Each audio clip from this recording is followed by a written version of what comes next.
மணி ஆச்சு, மணி 45. மாண்புமிகு பேரவைத் தலைவர், அமைச்சர் சொன்னது போல மதுவிலக்கு மானிய கோரிக்கைகளை விரிவா அப்புறம் நம்ம பேசிப்போம். அடுத்த அவர் ஒருத்தர் உங்க கட்சி சார்பாக கொறடா பேசுறாரு. மாண்புமிகு பேரவைத் தலைவர்களே, நம்முடைய மாண்புமிகு அமைச்சர் அவர்கள் நல்ல விளக்கமாக சொன்னார்கள். அதே மாதிரி சட்டமன்ற உறுப்பினர் நம்முடைய அருமை சகோதரர் கணேஷ்குமார் அவர்கள் கூட இந்த அரசு என்பது மதுவிலக்கு எதிர்ப்பான அரசா, இதை நிறுத்தப் போகிறா என்பதுதான் அவருடைய கேள்வியாக இருந்தது.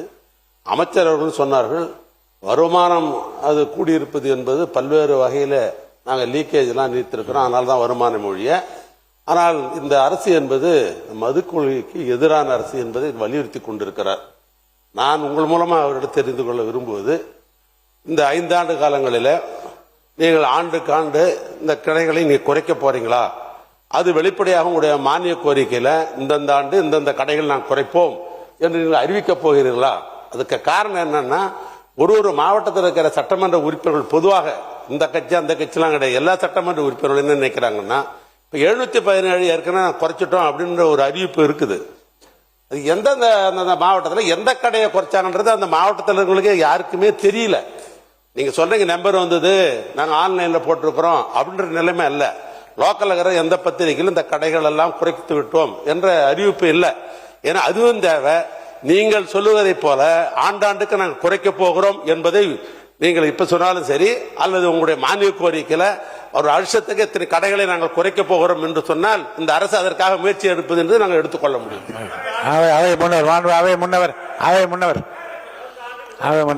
மாண்பு பேரவைத் தலைவர்களே, கொண்டு வந்தவர்களே யார் என்பது நாடறியும். மதுவிலக்கை முதலிலே கொண்டு வந்தவர் நீங்கள் தான். இப்போது அதற்காக வக்காலத்து வாங்கி கொண்டிருப்பவர் நீங்கள் தான்.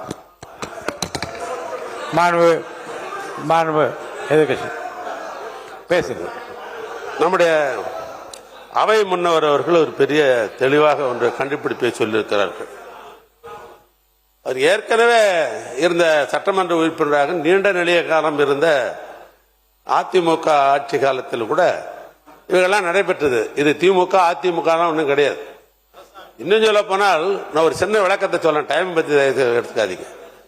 காங்கிரஸ் பேரியக்கம் ஆண்டு கொண்டிருக்கிற பொழுது அப்பொழுது நேரு அவர்கள் டேக்சன் கமிட்டின்னு ஒரு கமிட்டி அனுப்பினார், எல்லா மாநிலத்துக்கும் அனுப்பினார், இந்த சாராய கடையெல்லாம் திறக்கவே கூடாது அப்படின்னு. அப்ப தமிழ்நாட்டில் காங்கிரஸ் சார்பாக என்ன சொன்னாங்க தெரியுமா? திருட்டு சாராயம் காவிரி ஆறை போல ஓடுகிறது, அதை கட்டுப்படுத்த வேண்டும் என்று சொன்னால் சாராய கடை இருக்க வேண்டும். அது தப்பான விஷயம் இல்ல. திருட்டு சாராயம் சாப்பிட்டா உடம்பெல்லாம் கெட்டு ஆஸ்பத்திரிக்கு அதிகமாக செத்து விடுவோம் என்ற அடிப்படையில் தான் அந்த கருத்து சொல்லப்படுது, வேணுன்றதுக்காக சொல்லப்பட்ட கருத்து அல்ல. அதனால ஏற்கனவே நீங்க அதிமுகவிலே அமைச்சராக இருந்த காலத்திலும் அப்பொழுது நடைபெற்றது. அப்ப நீங்க அறிவுரை சொல்லி வேணான்னு சொல்லியிருக்கலாம், அது வேணான்னு சொல்லியிருக்கலாம். ஒன்று. இன்னொன்று, அமைச்சர் அவர்கள் நீங்க நல்லா தான் பதில் சொல்றீங்க, ரொம்ப சின்ன வயசா நல்ல பதில் சொல்றீங்க. ஆனா போகிற போறதுக்குள்ள ஒரு அடி அடிக்கிறீங்க. என்னன்னா ஊழல்னு எப்பயும் சொல்றேன், ஊழல் யார் பேசினாலும் சரி அதற்குரிய ஆதாரத்தை சட்டமன்றத்தை தரலாம். மேடையில் எப்படி வேணாலும் பேசலாம், எப்படி வேணாலும் பேசலாம், அது ஒன்றும் தவறு இல்லை. மேடையில் ஒரு மாதிரி பேசிக்குவாங்க. ஆனா ஊழல் என்றால் அதற்கு எப்பொழுது ஆதாரம் தர வேண்டும். ஆதாரம் கொடுத்தாதானே நாங்க அடுத்த கட்டத்துக்கு நாங்க போக முடியும். மாண்பு மக்கள் நலத்துறை அமைச்சர்கள். மாண்புமிகு பேரவைத் தலைவர் அவர்களே, டாஸ்மாகில் சென்ற ஆட்சி காலத்தில் ஊழலை குறைத்ததால் வருமானம் அதிகரித்தது என்று மாண்புமிகு அமைச்சர் குறிப்பிட்டார். உடனே நீங்கள் மற்ற திமுக சார்ந்த உறுப்பினர்கள் எல்லாம் ஆதாரம் இருக்கிறதா என்று கேட்டார்கள். அமலாக்கத்துறை என்போர்ஸ்மெண்ட் டைரக்டரேட் ஒரு நீண்ட நெடிய விவரமான அறிக்கையை நீண்ட நெடிய ஆதாரத்துடன் ஒரு அறிக்கையை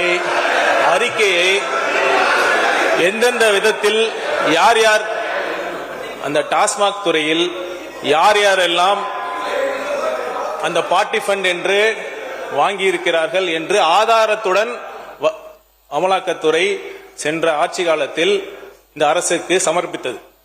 ஆனால் அந்த அரசு உரிய நேரத்தில் எஃப்ஐஆர் செய்யப்படவில்லை, எஃப்ஐஆர் பதிவு பண்ணவில்லை. அதை எதிர்த்து அப்பீல் தான் பண்ணியிருக்காங்க. அதனால அவங்க ஆட்சி காலத்திலேயே அதற்கான போதிய ஆதாரங்களும் இருக்கிறது. கண்டிப்பாக இதை யாரும் எந்த ஆட்சி யார் வந்தாலும் அந்த ஆதாரங்களை எடுக்கவே முடியாது, அளிக்கவும் முடியாது, கண்டிப்பாக இருக்கிறது. அந்த பிளஸ் அந்த மக்களே சாட்சி. நன்றி.